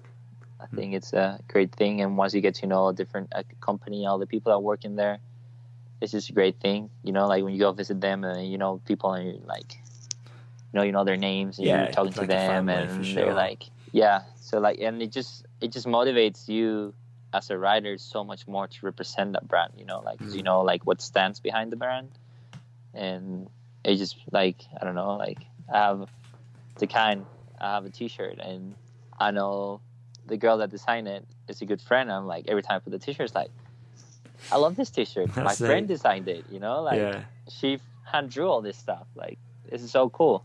It's just like, and obviously I think they appreciate it as well. You know, they know you, the fans, they associate the brand with your name and your name with the brand. I think it's always a better thing. You know, like way better than just jumping around just because you want a bigger check or you're not happy with something. You know, I think it's better to like work it out with your sponsors and just kind of like the same idea. Just invest time and effort, and like having a good relationship with your sponsors, and that's always going to come back and be better for you. Yeah, it is definitely, and it's. I feel like you're like a sponsor's dream. To be fair, like your social media presence is really good. Yeah, riding style is legit. Where did that come from, man? Where's the riding style come from? Like who? What the fuck? Who inspires you like to ride with your style? Because your style's, I don't know. Trying to think, how would I describe it? It's kind of like definitely poppy, fun. Yeah, I'd just describe it as poppy and fun, but fast, right? Yeah, I don't know. Everyone inspires me, honestly. Like, I've been lucky enough to get to know so many like amazing riders. And growing up, I remember there was a custom battle with my dad. Like, I was always like really, I don't know why, I always loved jumps, and I like my biggest dreams were always like, at first it was like, I want to learn how to do whips. Whips are the coolest thing in the world. And then once I kind of learned to do that, I was like, I want to learn how to do a suicide no-hander. Like, that's the coolest trick ever. And like, like I was like working stuff like that because I thought it was, I thought it was cool. And my dad was like, forget about that, man. That's stupid. You need to like focus on racing. And if you're doing a whip, you're losing time in there. And like, I was like, but Dad, it's cool. Like, I like it. And like, and I feel like now that's the one thing I'm like, that told you this is better. Like, look at this now. Like, now Yeah, exactly. it's worked out for me to just have a little bit of style. For sure. Being to throw the bike around, you know. But yeah, I don't know. I just like, I remember I would study and memorize all the New World Disorder and Earth videos and all that stuff, you know, like I watch those on repeat and I would just try to imitate them, like. Okay. And yeah, just turned out like that. It's cool, man. Real cool. You got an amazing riding style. Legit riding style. I think, Thanks. yeah, I don't know.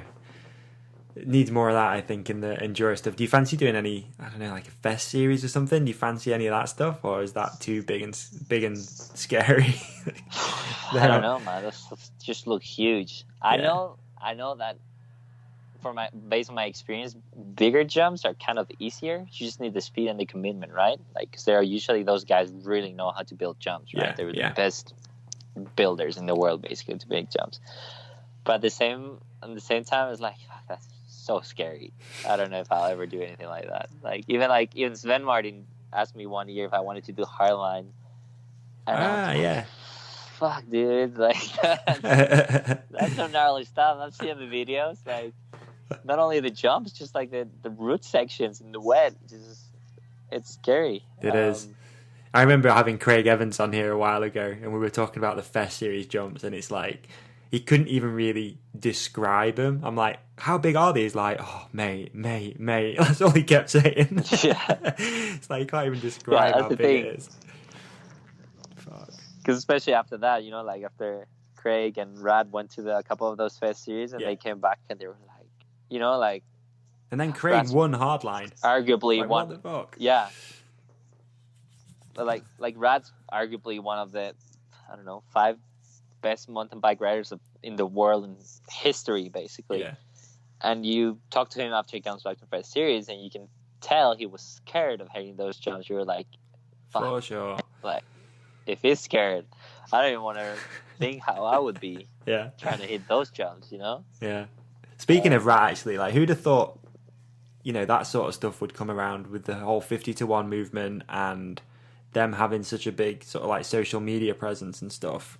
I know you hanging around with those guys quite a bit when they were on Santa Cruz. Yeah. What do you make of all that stuff, dude? So, yeah, I don't know. I mean, it's amazing. I think they've done so much for mountain biking. Like, I feel like they are the ones that have materialized the thing that you don't have to be a racer to make a living, or you don't have to be a racer to be valued as a rider, kind of thing. Like, you just have to ride your bike. That's what we've been talking the whole time. They're just riding their bike and they're having fun and they're loving it. Yeah. And I think it just came at a good point where like all the mountain bike videos were overproduced, you know, like when everything was slow motion and really high end, and all that stuff was like almost like just had been done too much, and they just started putting out that stuff. It just hit at the right time, didn't it? I totally agree. Yeah. And they're killing it. And I've been lucky enough to be part of some of those filming sessions, and not even filming sessions, just riding sessions and it's some of the most fun I've ever had riding a bike.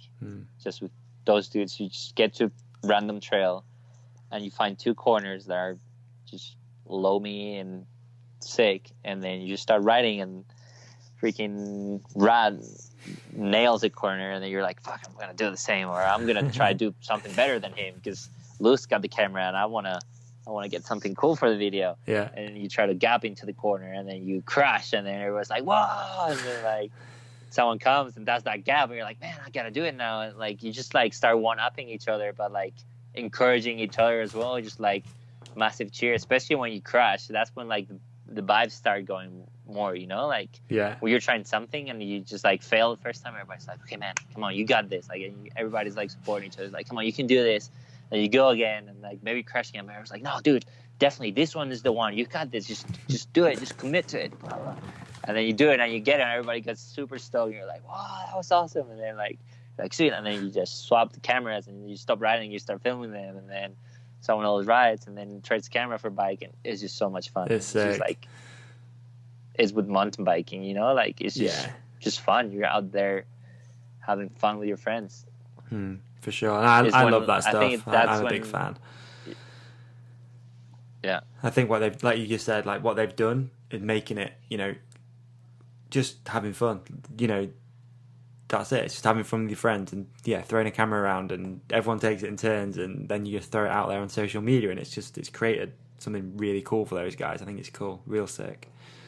And Max's involvement as well. I had oh God, hang on 1 sec. I just need to turn my phone off.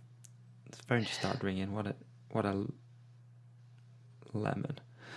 So sorry, the last guest I had was Veronique Sandler, and she's, you know, we were talking about Max, the boyfriend, and Max was one of the first guys we sponsored, and it's cool because I feel like he's sort of like brought that skate vibe to mountain biking, which, like you said, it just needed it at that time. Overproduced films, you know, a lot of slow-mo action, and, you know, it just needed that shake up, and it's been sick to watch it happen as well, and obviously knowing Max, it's been real cool. Yeah, definitely, man. For sure. All right, man, let's do a couple of listener questions and get you out of here, shall we?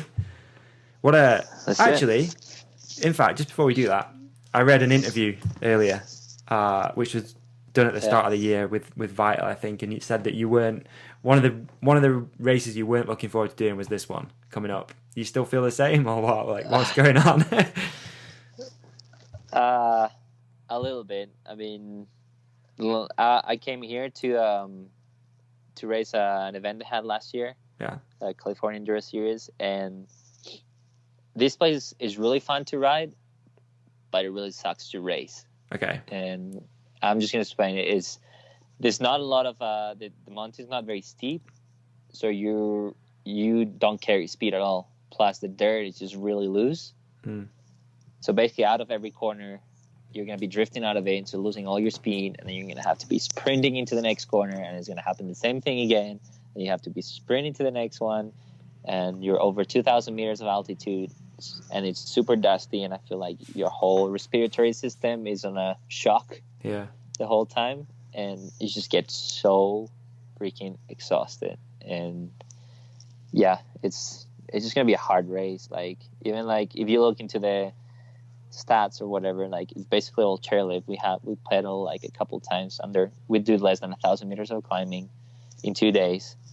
But I guarantee you that everyone is going to be absolutely exhausted by the end of the race, just because all this sprinting is going to happen on the stages is going to be brutal. Yeah, I've seen some of the footage, and it's definitely looking dusty. Have they ever had rain there? It looks like they've never had rain. It's like the desert. The guys from the chairlift said they haven't had a single drop of rain in 2 months. Really? Jeez. Yeah. Wow.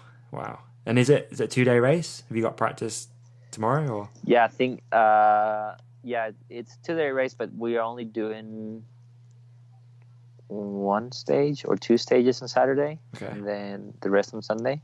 Right. So you've got practice today as well. Is it Thursday? No. So we'll practice Friday, and then Saturday morning, and then we'll race Saturday afternoon. Okay, got it. All right. Well, I hope it's not as bad as what you think it's going to be. I mean, it'll be fun. Yeah, for sure. It's always fun. I kind of like it because we don't get to race in such dry conditions anymore. In the Enduro Series, there's always some sort of moisture. It was definitely called the Enduro Wet Series, wasn't it, for a little while? Yeah. So I'm stoked. I mean, being from Spain, this super dry stuff is what I've grown up racing. So I'm kind of stoked to have just a full race in the dry. Yeah, it could be a really good one for you, man. Like you say, if you've grown up in these conditions, it could be a good result for you. Yeah, I hope so. That's definitely what I'm going to try to do. Fingers crossed. All right, let's rock on through a couple of listener questions. First one, Instagram @Romeo_Rider. What an Instagram name. Outside of mountain biking, who inspires you?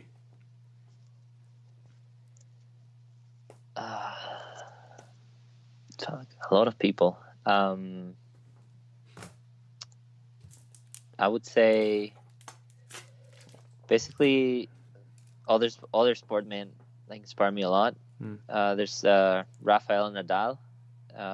Maybe you guys have heard of him. He's Tennis like player. the greatest tennis player of Yeah. the world. But he's just like such an example for everyone in Spain because he's never done like a bad interview or anything. Like he's always so correct, you know, like he's such a sportsman. Yeah. And he's always so polite to all his rivals and respectful with everybody and takes time with all the fans and all the journalists and everything. And that's like something that I always like be like, you have to be like this guy, you know, like this is the kind of sportman you want people to follow and identify with, and not with, I mean, coming from Spain, the football or soccer for the Americans is just 80% of the sport in the country. And I feel like there's some really terrible athletes in that sport where they just like, well, it's money and it's chicks and all that stuff, isn't it? I hate that stuff. It's like overpaid young men that then just get a little bit power hungry. Do you know what I mean? Yeah. There's not really that problem in mountain biking, is there? It's not. Yeah. It's not come up just yet. People are making too much money. Definitely.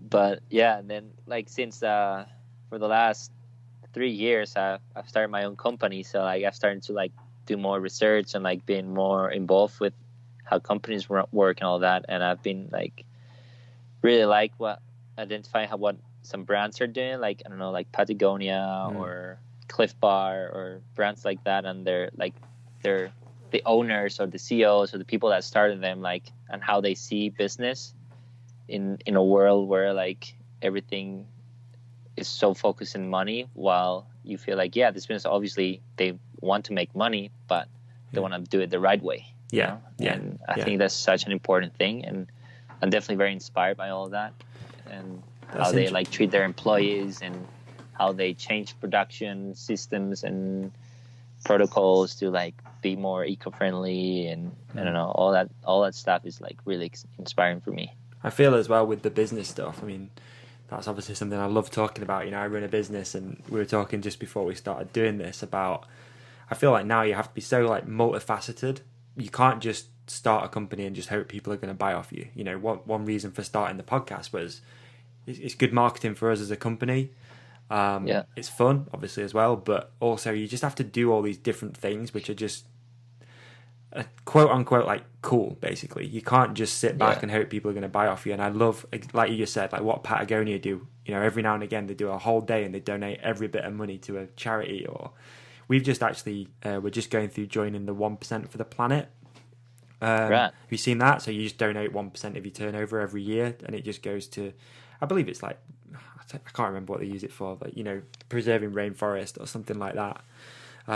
You know, and it's not, you're not doing it for any sort of pat on the back or anything like that. You're doing it because you feel like it's the right thing to do. And we also try to use sustainable packaging where possible. Little things, you know what I mean? You know, little things. And I agree with you, man. I've never, you know, thought about what inspires you. What inspires me, and a lot of it is business stuff. It's, you know, I always talk about Onnit. Are you aware of Onnit, that company in the States? No. It's pretty cool, man. They're like a supplement company, but they've got, you know, multifaceted stuff. They've got like online tutorial videos for training, like workouts. They've got a podcast, or I think they've got 2 podcasts, and they're just a cool company. You know, you almost want to buy off them because you want to support the more of the movement of what they're doing. That's interesting though, man. How are you finding the business anyway? You've been doing it for a couple of years now, right? Man, it's very time consuming. Yeah, I know. Especially I mean, it's not really my job. Like, we're not taking any money out of the company for now. Like, we're just reinvesting every single penny we make. And I'm lucky enough to have 2 really, really good business partners. And between the 3 of us, we kind of like make it work. Okay. Yeah, because you're going to struggle to like pick and pack orders when you're traveling the world, dude. So we've like, so I'm kind of like more in charge of marketing and design and maybe some public relations. While in Spain, there's always my other business partner that is in charge of producing, so manufacturing all of the frame protectors and everything else, and sending all that stuff. And then we have another business partner, which is Mariano, the guy that got me into Santa Cruz. We brought him in, and he's our global sales manager for Diet Bro. Oh, wow. So he's in charge of talking to all the different distributors and like pricing and all this stuff. So in between the three of us, and then we have 2 employees right now, part-time, both of them, but we have them, and between all 5 of us, we're like making it work, and it's been pretty cool because for good and for bad, it's growing really fast. Yeah. So yeah. it's forcing us to grow as well, like to hire people and invest more money, and like it's scary because you're like, man, like we're making all this money, but if we want to keep up, and we need to put all this money in, and more money, and like make better infrastructure and all this stuff. And obviously, it takes a lot of time of my day, not only like just actually doing things, but just thinking about it. Like that's one of the things that I like. Anytime I'm writing, I'm just like, okay, how can we do this, or we have to do that, or I should talk to this person, or we should do this design. It never stops, does it? It never stops. Yeah. And again, before we started recording, I was talking about me having to just take a break just for 2 days, because it's constant. You know, within our company, I do the sales, the marketing, and God, I'm trying to think. A bit of everything, to be honest with you, as well. You know, and I'm on the road like 4 or 5 days a week, so I just drive around the UK visiting bike shops. But because we handle 5 different brands, you've got 5 different lots of marketing, sales, and just generally thinking about how the brands look and how they're doing and all that sort of stuff. And then, it gets overwhelming, dude. Just that side of it, it's probably 5 full-time jobs on its own. You know, the same for you. You're trying to be a professional rider, and then you've got another full-time job of running a business on top of it, and it's not easy, man. It's like I say, it's always there, isn't it? It's in the back of your head. You wake up and the first thing you think about is business, and or whatever. It's tough, man. It's really, really tough. But it's awesome as well. Like, exactly. I love, for me especially, like I was this year in Whistler. I saw a lot of our products on bikes, and cool. It's just really cool because you're like, man, I made that. Yeah. This person liked it so much they bought it and got it shipped to their house, and they put it on their bike, and they're running it now in Whistler Bike Park. Like, that's sick. It's so cool. Like, I really like that. I remember the first time I ever saw something that we distributed, which was a pair of joystick bars, and I saw them locally in our local woods. It was the first time seeing something out in the wild, which I knew that we had paid for, imported to the UK and sold. And I stopped the guy. I'm like, mate, can I just take a photo of your bike? Because like this is the first time I've ever seen something in the wild that I've had a part in getting it here and selling it. So that's pretty cool. That's going back a few years now, but it still blows you away when you see people using your stuff and been stoked on what it is that you do.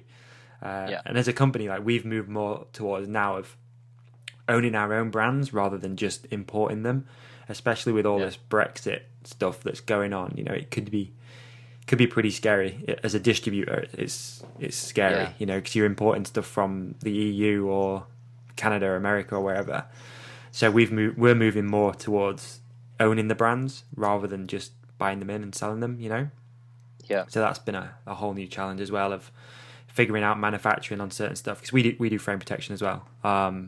We were the distributor for All Mountain Style up until quite recently, for like a couple of months ago. So that's been cool because we just set up our own range as well. You know, no competition there, dude. Don't worry. But I want to help, you know, support you as well. But it's been a challenge on its own. You know what I mean? Just setting all that stuff up, and like I say, it got a little bit overwhelming for a little while. You know, just all this and then the podcast and then personal stuff and whatever. So yes. Sorry, we went on a bit of a tangent there, didn't we, about business, which was cool. Sorry, bring it back.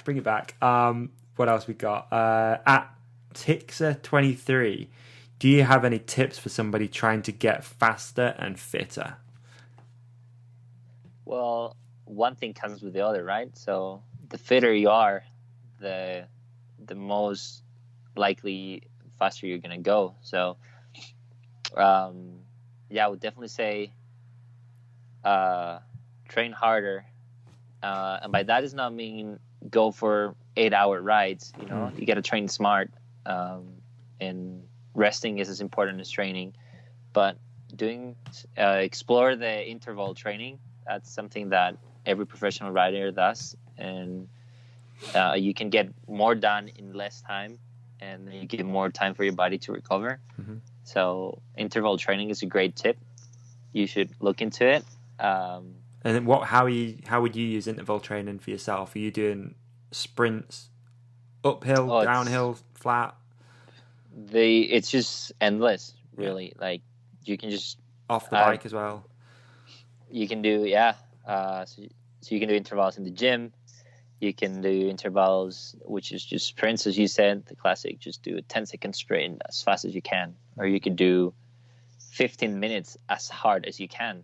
It's all about just getting your body ready for all different, especially for enduro. Like we have so many different fitness categories, I would say. Like, so you want to have the power to come out of a corner fast, but you also want to have the power to go hard for 8 minutes of the stage. And so you have to train for all those different situations. You have to do 8-minute intervals where you're going really hard, maybe uphill or maybe downhill. I do some intervals which involve both going uphill and downhill. So we'll go like really hard for 5 minutes just to the start of the descent, and then go the descent as hard as you can. So it's just, there's endless possibilities. To look into it. I mean, the best way to do it is get a professional to get a plan ready for you. But that, once you're fit, that's going to allow you to go way faster because you're just going to push fatigue farther back. So fatigue's not going to kick in as early. So you're going to you're physically going to be able to ride faster for a longer period of time. So good answer, man. Nailed it. Spend more time on your bike. That's the thing. There's no real. I've always thought that there's no real substitute for just riding your bike quite a lot and having fun doing it. Right? Yeah, there's going to be some aspects of being in the gym, but for the most part, the more you ride the bike, the better you get. The easier it becomes. All right. Next one at John Aldale. Do you know John? I know that guy. Cool. Love that guy. He said, "How the hell do you pop so high? Is it true you are the Air Jordan of MTB?" Amazing. Yeah, man. I don't know.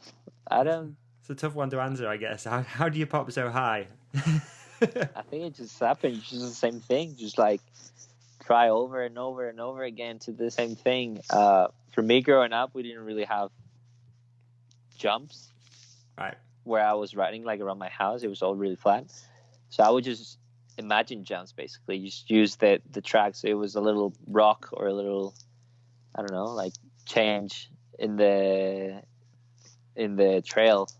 That would be the jump, right? You just go as fast as you can, and then like pull as hard as you can, because the more you pull, the more airtime you get, right? So awesome. I don't know. I just like did that over and over again, and it just happened. Yeah, I don't know. I imagine you could probably like train it in the gym a little bit, like do some explosive exercises of just lifting heavy stuff fast, and that will give you the muscular ability to pull your bike farther up. Yeah. But I don't have a very... So it is true, you are the Air Jordan of MTB. Yes, John, I don't know about that. Amazing. Last one. At Unite Components, what's the best piece of advice you've ever been given? I've been given many good advices. I think probably one of the ones that stuck the most to me was when I was still like, probably was 14 years old.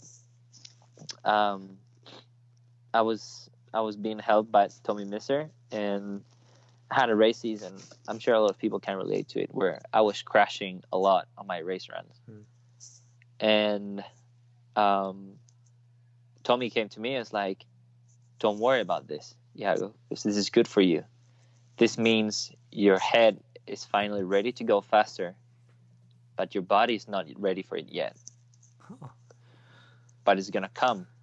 You know, like, this is good for you. You're crashing because you're improving. You're going faster. But either your body or your brain's not ready for that speed yet.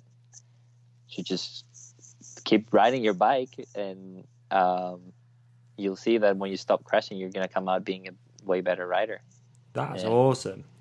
Yeah, that's so true as well.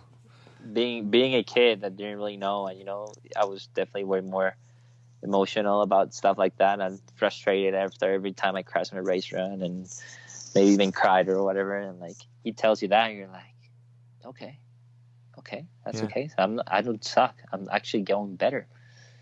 I'm just, I just need to keep working on it. That's brilliant. I like that. Yeah. That's real good. Yeah. Huh. Yeah. I've got a friend who travelled the World Cup series for about 2 years, racing downhill, and crashed at every single one. No. Almost every single one, but yeah. I wish he had that advice, probably would have stuck with it, but hey ho. It is what it is. Oh dear. All right, man. Well, it's been a blast. I really appreciate you taking the time out this morning and sitting and chatting for a bit, dude. Yeah, thanks. It's been a pleasure. Fun. No, it's been a blast. Nice and easy, man. Anytime you want to come on here and chat, like, part of the family now, man. Anytime. Just come on and sit and riff. Yeah, if you're in Sheffield anytime soon, which no doubt. Yeah, man. Probably not. I need to make it over there. Yeah, come over and hang out. Like, yeah, it'd be cool to. We've got a studio set up now as well, so we can just sit in the studio and riff and get a few more people in. Maybe that'd be pretty cool. Right. Yeah. So, all right, man. Well, again, thank you so much. If people don't already follow you, where can people find out about you? Tell us about your business as well. Like, where can people buy frame protection from you from? So you can follow me on any social media is at Iago Garay. And then my business is Died Bro, which are the initials for Do You Even Drift Bro. And yeah, it's the same. We got a website where you can buy. We ship worldwide. It's DYEDBRO.com. And same for social media. Make sure you say that you bought it because of the podcast, because that's always nice to see, man. People will come over and check it out for sure. Yeah. Please check it out. And we have like over 40 different designs. So I'm sure there's going to be something any of you guys are going to like. I like it. Nice one. All right, cool. Well, wait right there. I'm just going to end this recording. But again, thank you so much, dude, for doing this. I really appreciate it. Hang on. Thank you. All right, guys. Thank you so much for listening once again to another episode of the podcast. If you have enjoyed it, please stop what you're doing. Give this thing a share right now with your friends. It means the world. It really does. Leave a review on iTunes. We'll automatically enter you into a competition to win a pair of Sax underwear and some other goodies. We also will be dropping some more episodes pretty soon. Hopefully we're over the little hump of me needing some time off. I don't know. See how that goes. But either way, this thing's going to be way more chilled out right now. We're going to have more fun with it and stop being so anxious about how it comes out, etc. So again, thank you for listening. Don't forget to check out our sponsors, Sax Underwear and hookitproducts.co.uk. Enter the promo code podcast. We'll get you 10% off anything and everything. But most importantly, go ride your bike, have an awesome week, and rock the fuck on. Peace out.